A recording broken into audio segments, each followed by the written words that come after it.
Hello everybody and welcome to the Rule of 72, a channel where we review games on a scale between 1 and 72. Palworld, a game instantly compared to Pokemon and for obvious reasons. But today I want to peel back that description and really dive into what this game is, because right off the bat I'll tell you that this game has far more to offer than simply being a quote, Pokemon ripoff. Now guys, this game has obviously hit the world by storm. I mean, at its peak concurrent players, it reached second on Steam, only underneath PUBG, I believe. So it really blew up. But I wanted to ask, how good is this game actually? How good is it compared to other games out in the gaming world? And that's what we are here today to find out. But like I mentioned in the intro, we don't rate games out of 100. No, we don't rate games even out of 1 to 10. No 5-star rating here. Here we rate things on the Rule of 72, between 1 and 72. Now, the Rule of 72 is a grading rule set for video games that does just that. It splits the 72 points down into 7 categories that we can rate, each category being worth 10 points, with a final 2 points potentially being awarded at the end. This is the 4th Rule of 72 review that I have done, and after covering Path of Titans and The Isle, 2 games that I mainly covered on my other channel, J72 Gaming, as well as Minecraft, a titan in the industry, I figured it was about time to talk about a new game, and one that has blown up in popularity at that. And let's see where it compares to those games, and future games that we will cover, here on the Wall of 72. So let's break down the 7 categories and the 2 bonus points real quick, and explain how the Rule of 72 review system works. Gameplay is our first category of 10 points. This category is first for many reasons, as the gameplay of a game is what you spend most of your time doing. Now, a game with exciting moments, interesting systems, and worthwhile tasks could really make a game shine. A 10 out of 10 example, I think, is Fallout 3.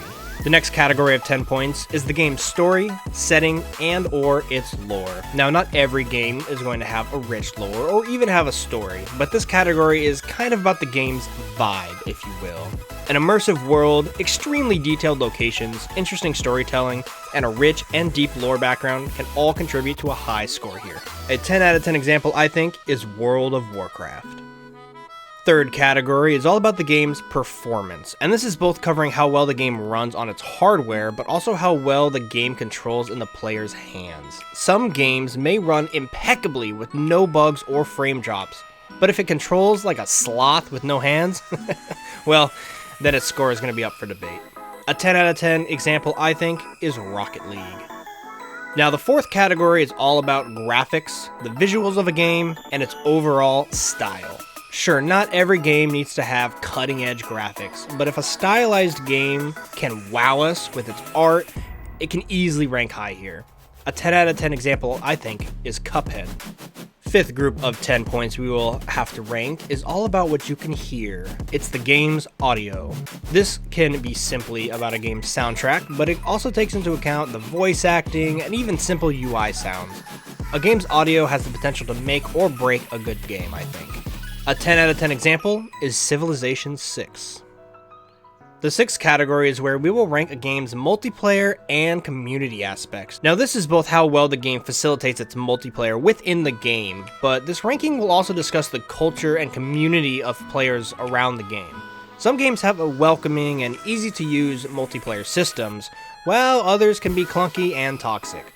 A 10 out of 10 example is actually from our previous Rule of 72 review. It's Minecraft. And the last category is about the game's replayability and overall value. Now, this is the last category on purpose because it takes a lot of the previous categories into account. But if a game has you coming back to it over and over again, or the game provides an impeccable single playthrough experience worth its value, then it will rank highly in this category. Once again, from the last Rule of 72 review, Minecraft is our 10 out of 10 example. Now, once we have all those scored out, we will have 2 more bonus points to award, the 71st point and the 72nd point. Point 71 is for the games that are worth completing. Now, this could mean different things based off different games, but if a game is worth its value when trying to do everything it has to offer, it will be worth completing and thus worthy of point 71. And point 72 is the final point, and ones that I award to games that are my absolute personal favorites. It's the golden 72nd star to give out to games that I personally adore and that I find myself holding in a very high regard. And now everybody, with those 72 points laid out, we will know where Palworld lands on the Great Wall of 72, which currently is those 4 games I discussed.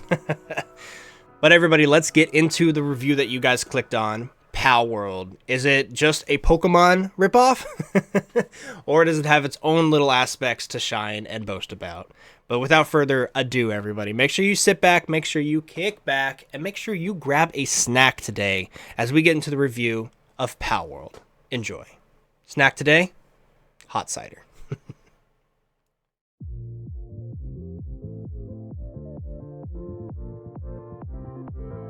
Alright folks, let's dive into the gameplay of Palworld, and while most people are very quick to compare it to Pokemon due to the collection of creatures, it's actually much more similar to games like Ark Survival. Now when you spawn into Palworld's islands, it plays out as any great survival game does. You'll need to run around collecting sticks and rocks to make basic tools, you'll start to chop down trees and mine up some rock piles and ore piles, and very quickly you will have yourself armor, weapons, and most importantly to this game, the Pal Spheres. Now these Pal Spheres work as your main tool for capturing pals, and as the game progresses you will work your way through the progression system. They will get better and then will cost more resources to make. The game has a fairly good tutorial system which seamlessly will turn into your main quest for the game. Now it'll start by asking you to capture your first pal and to set down your first pal box, which is very similar to a Pokemon PC system, but also doubles down as the foundation for your base. As the game progresses, the tutorial turned main quest will have you making items for your base like a basic crafting table, furnaces to smelt ore, and other benches that are pretty much universal for other survival crafter games out there. You know, stuff like the cooking fire, the weapon bench, etc. But Palworld does offer some uniqueness in its crafting tables, with the addition to benches that focus on making your Pal Spheres, or the saddles that you use to ride your pals.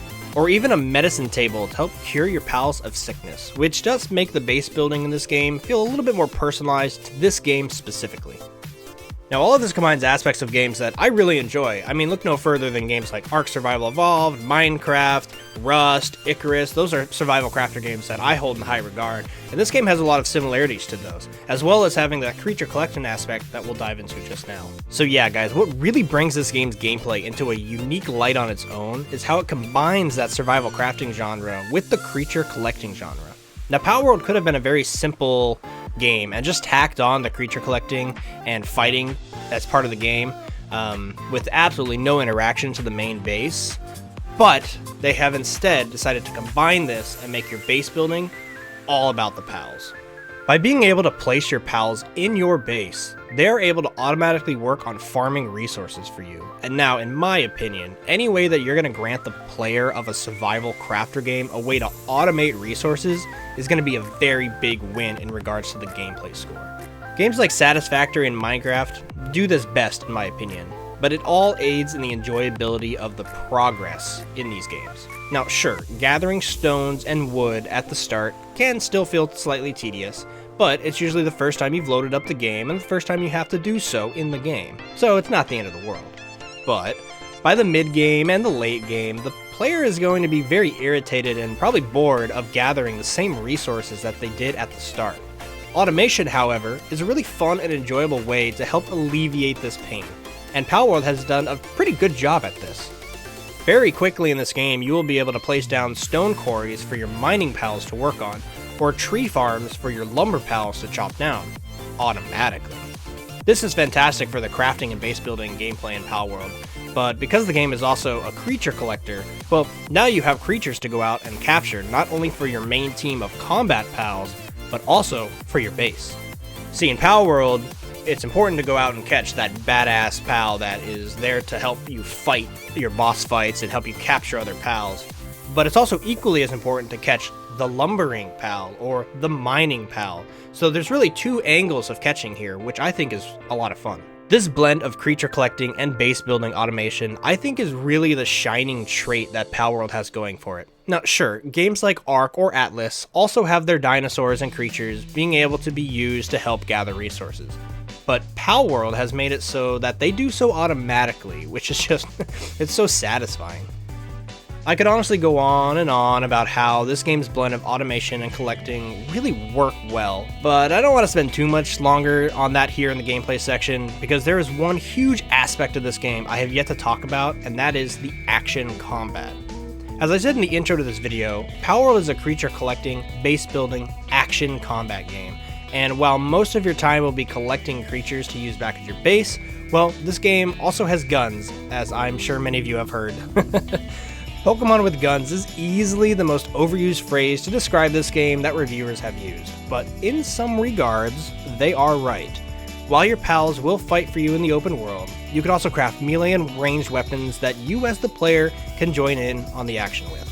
And while the endgame may have your pals doing most of the damage in the fight, don't underestimate the damage a headshot from a rifle can do. But on a more serious note, guys, the action combat is a really good addition to this game. It feels like, for me, very similar to Pokemon Legends, which, if you don't know, is a Pokemon game where you do run around in the open world and you're actively dodging Pokemon attacks and throwing spheres, like the Pal spheres, Pokeballs, to catch the Pokemon. But in Pokemon, that's all you do. You just dodge and your Pokemon fight back. In Palworld, you actively get to fight back yourself too. Bow and arrows, baseball bats, grenades, and of course guns are all used to help make the gameplay in Palworld much more engaging. But further than that, you're able to ride many of the pals with those saddles you can craft I mentioned earlier, thus allowing you to fully control the pals themselves. Now, most of my time fighting this game is actually on the back of my pals, either because controlling one of their 3 attacks or just simply shooting my gun off their back makes it a lot more enjoyable and easier than running around on the ground. Like I said, it's just really refreshing to have that many options to explore and do combat with. So while there are still more specifics to this game's gameplay that I don't really have time to cover in this review, like the tech tree upgrades, the pal condenser, the egg breeding, finding effigies and pal souls to level up your pals and yourself, well, I do think that we've covered at a base level, because most of this was about the base, what makes Palworld's gameplay so varied and great. And so, I think a score for gameplay with Palworld, an 8 out of 10, is a fair grade. Palworld does so many things fantastically, and it's obviously taken the world by storm with its combination of popular genres. Now, the main reason I don't think it's a 10 out of 10 yet is that it struggles to make each of these subgenres shine to its best possibility. Now, sure, the base building is enjoyable, but it does really lack depth of building options. Where the hell are my corner roofs, Palworld? The action combat is also good, but struggles to be a 10 due to imperfections such as the AI used for the pals and the human enemies. It's very simple, and it holds back how awesome combat encounters could be. And for the creature collecting side of the gameplay, it's not a 10 due to how tedious it is to increase the pal's power level through the condenser, which can require you to catch up to 80 plus of some species to fully power up the one you want to keep. That shit is tedious as ever, and I can't rightfully say they nailed it with the amount of work required. But even with those complaints aside, when you combine base building, action combat, and creature collecting in the way Palworld has, I'm happy to award it an 8 out of 10 for gameplay. A solid start for Palworld.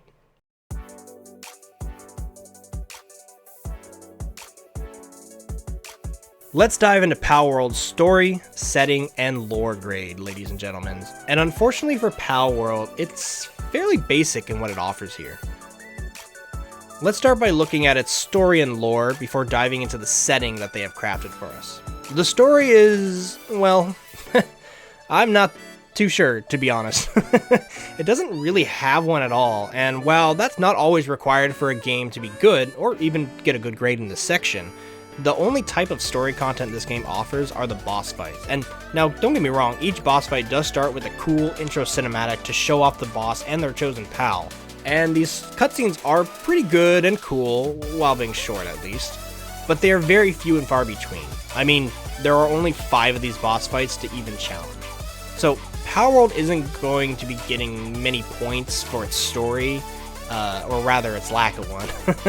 But with that said, Palworld does actually have a decent bit of lore packed into it. Now, each pal you catch will have a description associated with it, and this gives each pal a bit of depth and uniqueness that can help fill out the world and make it feel a little bit more lively. Things like how Digtoise, for example, is, quote, a walking contradiction, possessing the strongest shell and the only drill capable of piercing it. Diggs Toys' Fable is a popular children's tale. Or how pal number 69 is Lavander, who is, quote, always seeking a night of love and is always chasing someone around. It's said, at first, it only shows interest in other pals, but in recent years, even humans have become the target of its debauchery. Which, definitely adds some lore to this game. But in all seriousness, these little descriptions do add a lot to the world, similar to how the Pokédex in Pokemon has always helped fuel the imagination of the player into what these creatures would be like. So with all that said, I think I'd give just the story and lore part of this category a 5 out of 10 grade. It leaves a lot more to be desired, but it does alright. But we have yet to talk about the map and the setting that they've crafted for us in this game. And honestly, I think this map is alright. Now, I think the map is a great start to Palworld, and I did thoroughly enjoy exploring it. It starts you off with simple forests and beach sides, but as you get further in the game, you are challenged with deserts, volcanoes, and freezing mountain peaks. Now, don't get me wrong, it's fairly basic and does sometimes have large areas that feel pretty barren or bland, but they fill the space with lootable objects like eggs, those effigies with power up your characters I mentioned, and of course, different pals in different biomes. So, while I don't think the map is the craziest world I've ever experienced in a video game, I do think it's enough to bring the overall score of this section up to a 6 out of 10 for Palworld. I think for this category, the lore and setting part of this grade really holds up its grade, but I do think that it could really do with some sort of quest line to really kind of boost the enjoyability of this game. Simple quests and just, a basic storyline with some information about why you're fighting the bosses and why you're doing what you're doing, I think will go a really long way for this game. And since it is early access, I'm excited to see how they tackle that aspect of the game going forward.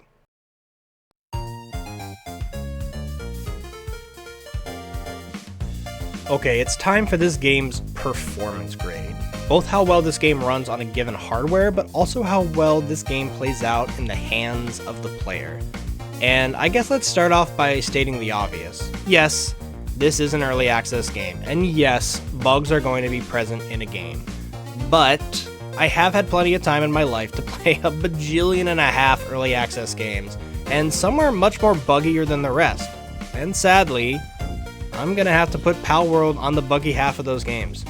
Look, this game does actually handle itself very well as far as character controls go. Dodging, jumping, and using your glider feel very fluid and snappy, and it just, it just simply controls great. And even flying your creatures around or riding them like a horse does feel good. The characters grab onto ledges when you expect them to, and they bump into walls and trees in a realistic way. But all that said, Palworld has some of the most irritating bugs that can genuinely ruin a play session. Now, one of the biggest culprits of these bugs is simply how your pals will, or won't, walk around your base.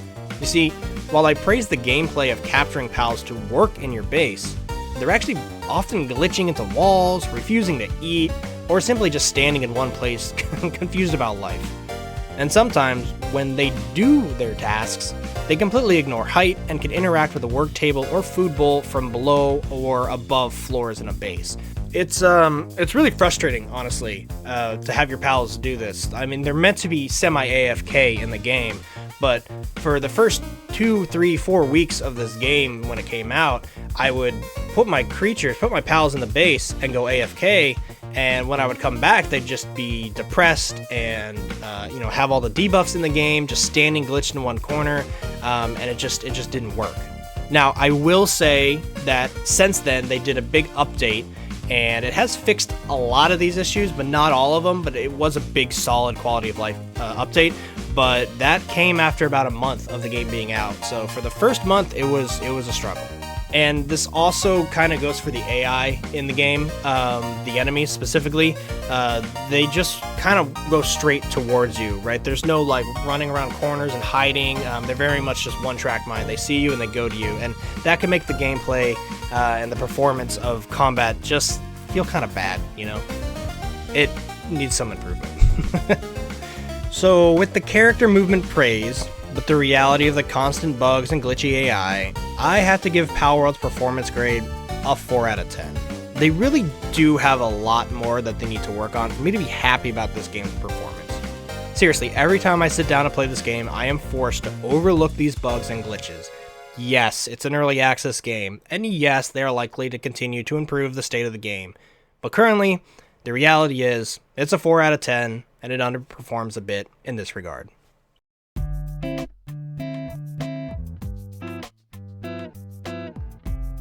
Okay, time for this game's graphics, visual, and style grade. Now, Palworld is kind of a hard one to grade for this because at first glance, I don't really have a problem with any of it.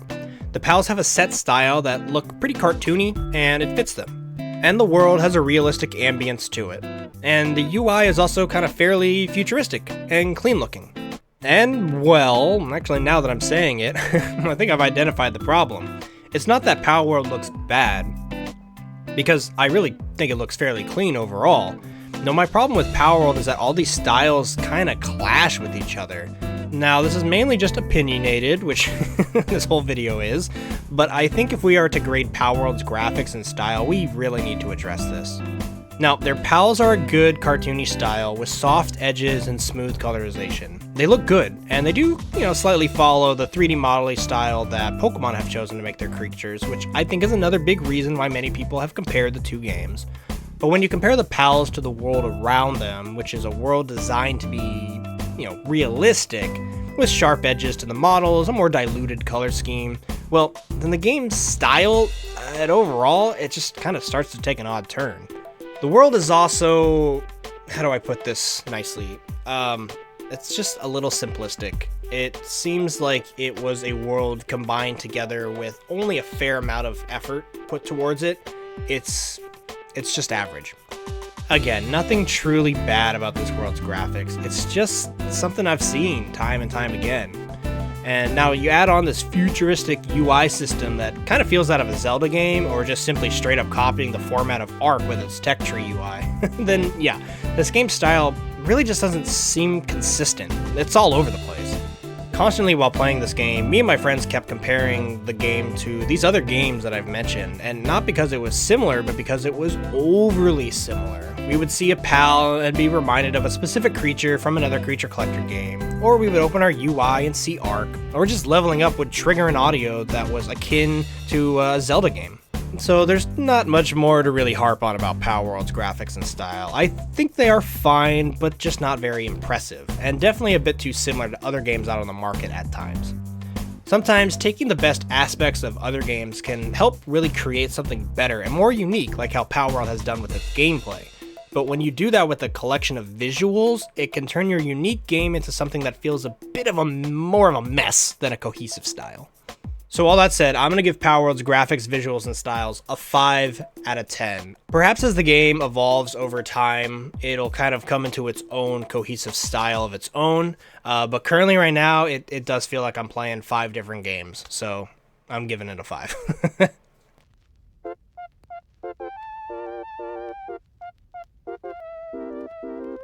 Now, onto audio for Palworld, and I don't mean to harp, sound joke, on this aspect from the last section, but I gotta be real with you guys. A lot of the audio from this game also follows the same trend the graphics and style do. Basically, it sounds like a ton of games we've already heard.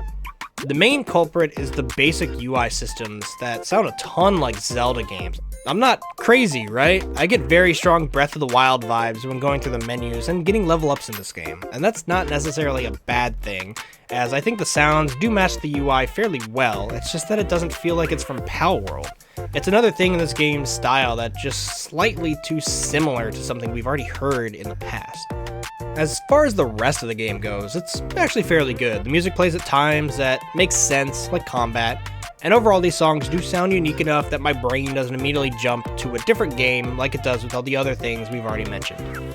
And I do like the sound effects for the pal attacks. Fire breaths do sound like fire, dark moves sound ominous, and physical attacks have that oomph to it that works well. I will say that there is a sound that plays when an attack makes contact, which is a bit loud and jarring, almost kind of glitchy sounding.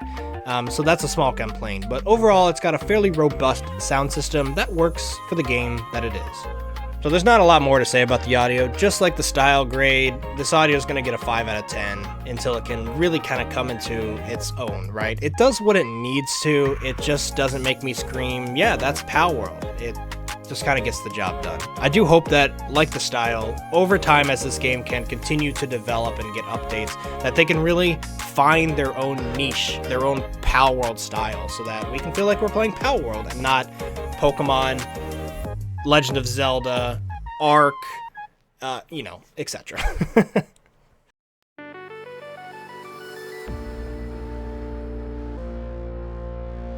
Okay guys, time for me to get on my soapbox here for just a little bit.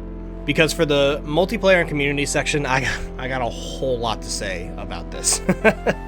Alright, which angle to talk about first? Let's go over multiplayer first, because there's a lot this game does well, and there's a few things that it makes me really question why they made that decision. So let me set the scene for my multiplayer experience here in Palworld.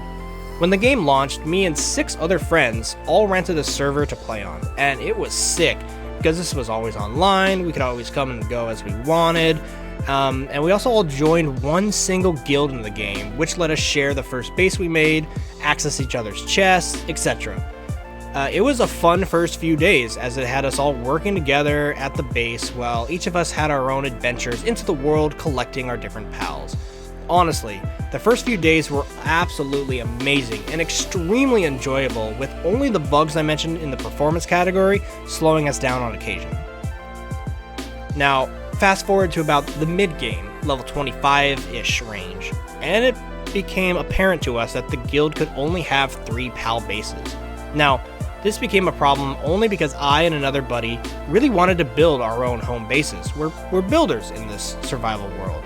But because this game limited us to only 3, well, it was a bit of a struggle to kind of work out amongst the group what we would do.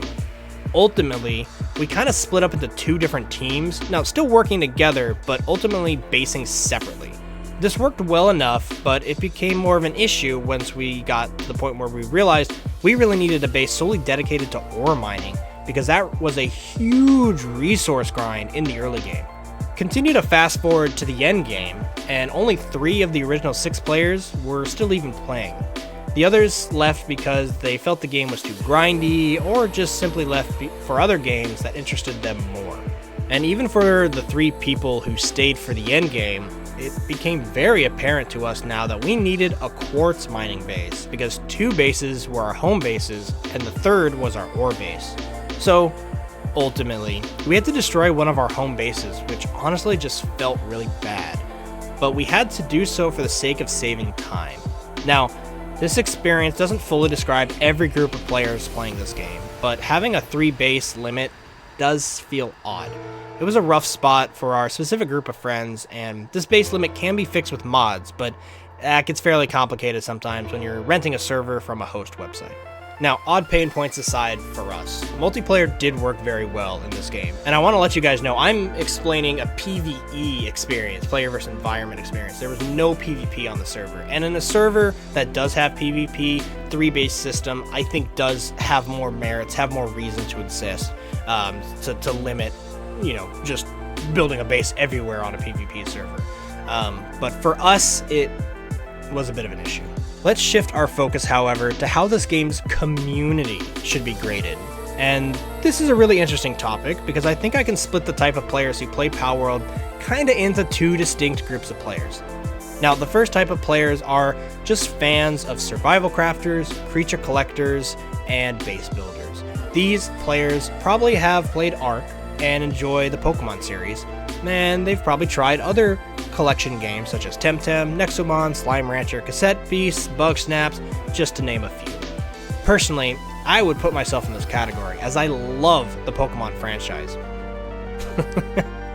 And I've played nearly every title, and even fan-made spin-offs Pokemon titles that Pokemon or fans have produced. But I think what sets me and the other group of players I will be describing in this group of creature collecting fans apart is this. I think there are a ton of fans out there in the Pokemon fandom that are, now let's call them nostalgic fans of Pokemon. They started with Red or Blue, or even Gen 2, Gen 3, heck, even Gen 4 at this point. Now, these players love Pokemon. Don't get me wrong, I'm not trying to take that away from them. But they are not the type of people who have continued to play the series throughout time. And these people have not always branched out to try other creature collector games out in the market. Think back to the summer of 2016 when the Pokemon Go game came out. You all remember how literally millions of players swarmed the streets to play that game? Now that was a show of just the power that this group of players, these nostalgic fans, have when it comes to moving a gaming market. Now my point being here is this, that while the Pokemon fanbase is very large, obviously the largest media franchise in the world, and these players are very passionate about their games, there is an absolute massive percentage of them that only jump on these big hype trains of games for various reasons. Pokemon Go brought Pokemon and millions of players to the real world, and I think Palworld brought an actual open world experience to these same players that resonated with them unlike any other game has before. And I think that this single group of players is why Palworld blew up so dramatically in the news and in Steam player count. Because when all the news outlets of the world were calling this game Pokemon with guns, you really cannot underestimate the power the nostalgia fans have when coming to a game. Now, I want to separate these nostalgia fan types of players from, let's call the other type, creature collector fans, because it was a huge thing when this game came out that Palworld just copied Pokemon. And me and my group of friends had many conversations about it. And here's my take on this whole copying situation. Now, see, for me, I've played Temtem, Nexomon, even the more recent Moonstone Island. Again, just to name a few, I've played so many creature collectors in my life. I've played a bunch of these games over the years, and to me, they are all fairly unique in different ways. So, when I hear people complaining that some pals look like and copied Pokemon, it makes me realize that a lot of these people making these complaints have never really looked around at the full marketplace of this genre. Because yes, while Dire Howl looks like Lycanroc from Pokemon, dude, in my opinion, they just look like wolves. And it, of course, wasn't just Dire Howl people were complaining about. It was quite a lot of comparisons. And a lot of them, in my opinion, could just be pointed back to a creature or a mythical being. A big one for me was Anubis and Lucario. Now, they both just simply look like the literal god Anubis. In fact, Palworld copied the mythical god so much that they didn't even change the name. So the fact that people say that Palworld copied Pokemon because of Lucario, it seems silly to me. Lots of comparisons were made in the news, and each of them made me laugh because Pokemon does not have a monopoly on normal creatures or mythical beings. I've talked about this at length in my Palworld streams. If you guys would like to go check out those VODs to see me really go on about this topic and give more concrete examples, because I can't fully explain all of my angles on this topic here in this short review. But man, the community around Palworld has been so fixated about this, quote, they copied Pokemon phrase, that it really has overshadowed what Palworld has actually done well. I do think now that the hype train is kind of dying down, people are starting to look at this game more critically and see what it did good and bad. I mean, heck, we're doing that right now. But I just really needed to talk about this aspect of Palworld somewhere in this review because it was such a dominant force during this game's release that it was impossible to ignore.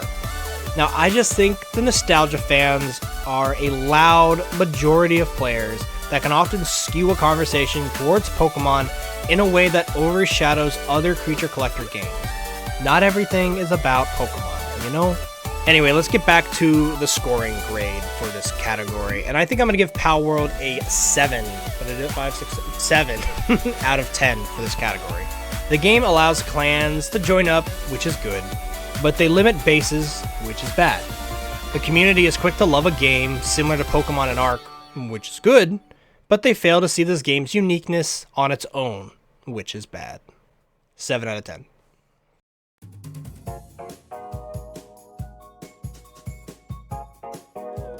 Alright, with all this said about Palworld, let's talk about its replayability and its value grade. Now, I think this game is amazing for the first leg of its journey. The start of this game is super worth it to play till about level 30. Building a base, messing around with different pals and their abilities, exploring the world, collecting loot, and experiencing just everything the game has to offer. It is genuinely a very good time. After level 30, however, is when this game starts to slow down a bit and get a tad grindy. Specifically, ore becomes a massive task unless you dedicate one of your very few bases to solely mining it.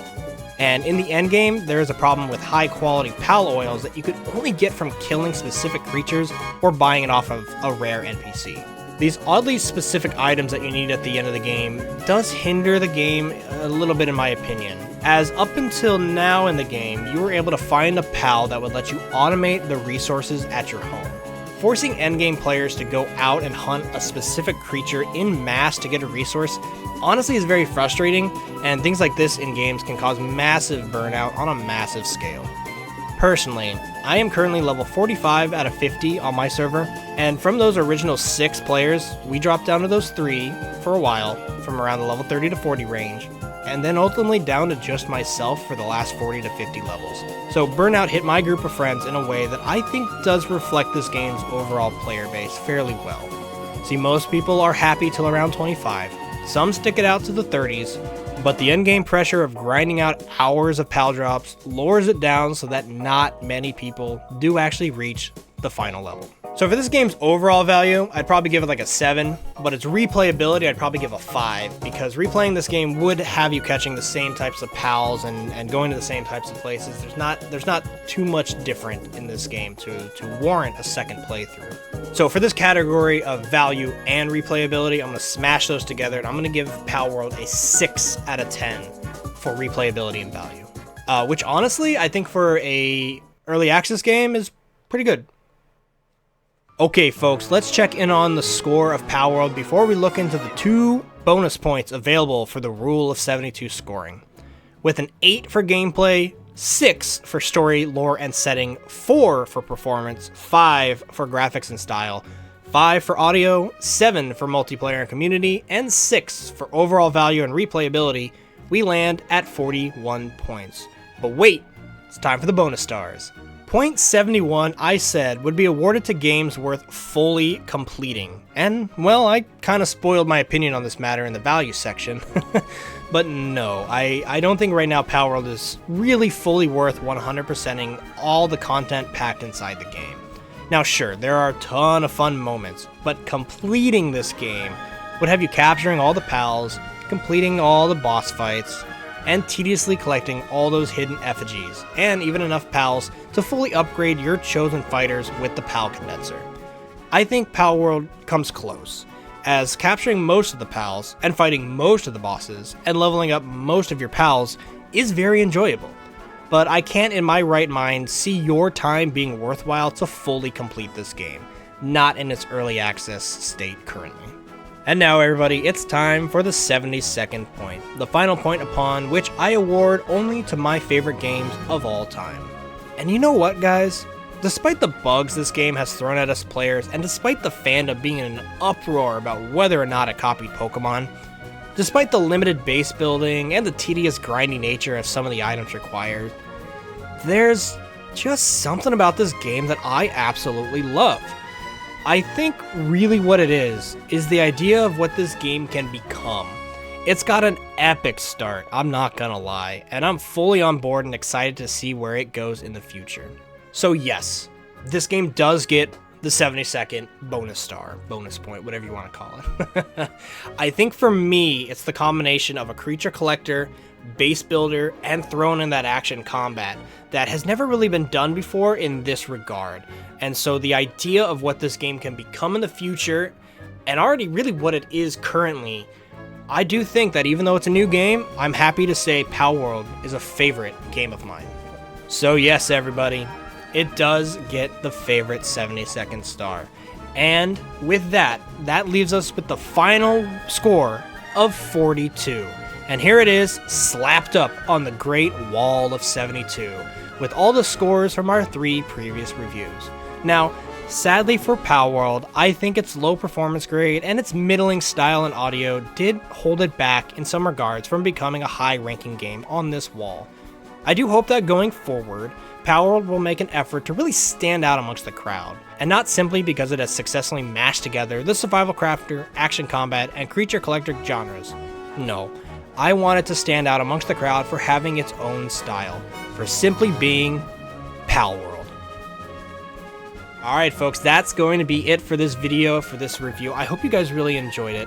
Like I just said, I love this game. And even with its, you know, tediousness and its grindiness, they've got something really good here. And it would be a damn shame if they stopped, you know, making updates for it. So I have high hopes in the future, and I'm really excited to see where this game goes. And who knows, maybe in a year or so, if this game has come out with expansions or big updates and, you know, massive content drops, maybe I'll check it out again and we'll give it a second Rule of 72 review. But everybody, I hope you enjoyed this video. I'm going to let you guys get out of here. Stay tuned for another Rule of 72 review coming out probably in 2 weeks. I'm going to try to get 2 of these out every month. They do take a little bit more time, and of course I want to make sure I've actually played the game, and that takes time before I review it, so you guys get the actual best information that I possibly can give to you guys. But everybody, I have been Jay, and I hope you guys all have a good rest of your day. But until next time, folks, peace out.